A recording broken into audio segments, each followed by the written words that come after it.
मित्रांनो, आपण रोज रस्त्यावर, मंदिरात, चौकात कुठेही गेलो तरी आपल्याला पारवे व इतर पक्षी दिसले की आपण प्रेमाने त्यांना खाऊ घालतो, पिऊ घालतो, धान्य टाकतो. आपल्याला वाटते की हे पुण्य आहे.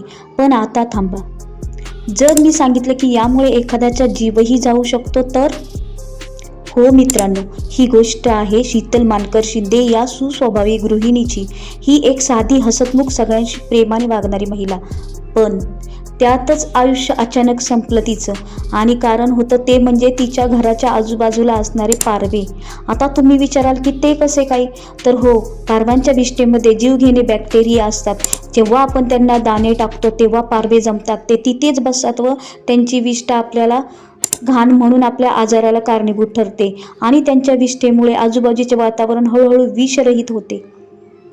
शीतलताईंच्या घराजवळ असेच पारवे होतात. त्यामुळे त्यांना श्वसनाच्या आजारातून सुरुवात झाली. मग सर्व ठिकाणी रुग्णालय व मोठमोठे उपचार, मोठमोठा खर्च आणि अखेरीस 43व्या वयातच आश्चर्यचकित मृत्यू. विचार करा, एक साधा धान्याचा दाणा जो आपण प्रेमाने टाकला तो एखाद्याच्या घरात मृत्यूचं कारण बनू शकतो.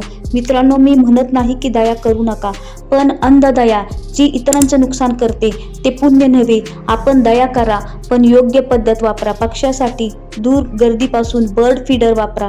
पाणी ठेवा, पण स्वच्छताही ठेवा. आणि सर्वात महत्त्वाचं म्हणजे इतर लोकांच्या आरोग्याचं भान ठेवा. आज या क्षणी आपण सगळ्यांनी ठरवूया, मी जाणीवपूर्वक दया करेल, पण जी कुणाचं आयुष्य वाचवेल, संपवणार नाही. कारण खरी दया तीच जी दुसऱ्यांना जीवन देते.